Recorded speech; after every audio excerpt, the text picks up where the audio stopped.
ಜಾನಕಿಯವರನ್ನ ನಾವು ಸ್ಮರಿಸಿಕೊಳ್ಳಲೇಬೇಕು.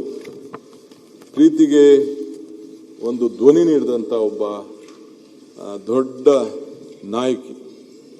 ಒಬ್ಬ ಜಾನಕಿ ಅಮ್ಮನವರು ಕೇವಲ ಬರೀ ಭಾಷೆಗಳಲ್ಲಿ ಹಾಡಾಡ್ದವ್ರಂತಲ್ಲ, ಆ ಹಾಡಿನ ಜೊತೆಯಲ್ಲಿ ಪ್ರೀತಿ ರೂಪ ಹೋಗಿ ಏನು ಆ ಒಂದು ಪದ ನಾನು ಬಿಡಿಸಿ ಹೇಳಲಿಕ್ಕೆ ಸಾಧ್ಯ ಇಲ್ಲ.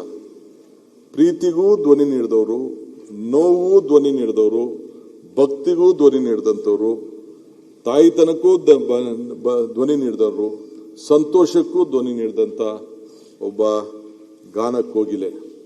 ನಮ್ಮ ಬದುಕಿನ ಪ್ರತಿಯೊಂದು ಭಾವನೆಗೂ ಕೂಡ ಅವರ ಧ್ವನಿಯನ್ನು ಕೂಡ ಕೊಟ್ಟಿದ್ರು. ಇಂದು ಅವರ ಅಮ್ಮ ದೈಹಿಕವಾಗಿ ನಮ್ಮ ಜೊತೆ ಇಲ್ಲದೆ ಇರ್ಬೋದು, ಕಲಾವಿದನಿಗೆ ಖಂಡಿತ ನಿಜವಾದ ಒಂದು ಸಾವು ಇದ್ದೇ ಇರ್ತದೆ. ಆದರೆ ಅವರ ಧ್ವನಿ ಇವತ್ತು ಕೂಡ ಬದುಕಿದೆ. ನನಗೆ ಆಶ್ಚರ್ಯ ಆಯಿತು ಅಧ್ಯಕ್ಷೆ, ನಾನು ಅವರ ಸತ್ತ ತಕ್ಷಣ ಇಲ್ಲಿ ಮೈಸೂರಿನಲ್ಲಿ ಬಂದು ಅವರು ಉಳಿದಿದ್ರು. ಅವ್ರದ್ದು ಬೇರೆ ಪಕ್ಕದ ರಾಜ್ಯ ಆಗಿದ್ರು ಕೂಡ ಅವರ ಕುಟುಂಬದ ಕೇಳಿದೆ ನಾನು, ಏನಿದು ಅಂಥೇಳಿ, ಎಲ್ಲಿ ಕಳಿಸ್ಕೊಡ್ಬೇಕು ಅಂತೇಳಿ.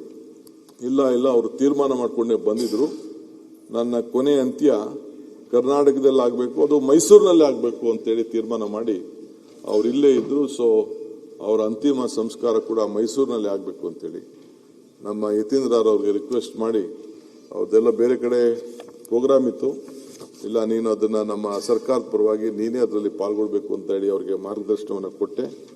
ಅವರ ಹಾಡುಗಳು ಇವೆ, ಅವರ ನೆನಪುಗಳು ಕೂಡ ಇದೆ. ಆದರೆ ಎಲ್ಲರೂ ಕೂಡ, ಎಲ್ಲರ ಜೊತೆಯಲ್ಲೂ ಕೂಡ ಆ ಜಾನಕಿಯವರು ನಮ್ಮ ಜೊತೆಯಲ್ಲೇ ಇದ್ದಾರೆ. ಸೊ ಕಳ್ಕೊಂಡ ಮೇಲೆ ಕೊರಗುವ ಬದಲು ನಾವು ಅವ್ರ ಜೊತೆಯಲ್ಲಿ ಇದ್ದಾಗ ಉಳಿಸ್ಕೊಳ್ಳೋದೇ ಬಹಳ ಪ್ರಮುಖವಾದಂಥ ವಿಚಾರ.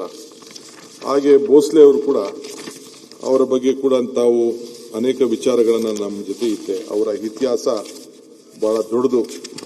ಇವತ್ತು ಅವರ ಜೊತೆಯಲ್ಲಿ ನಾವೆಲ್ಲ ಇವತ್ತು ಇನ್ನ ಹಿರಿಯರನ್ನ ಕೂಡ ಇವತ್ತು ನಾವೆಲ್ಲ ಸ್ಮರಿಸ್ಕೊಳ್ತಾ ಇದ್ದೇವೆ.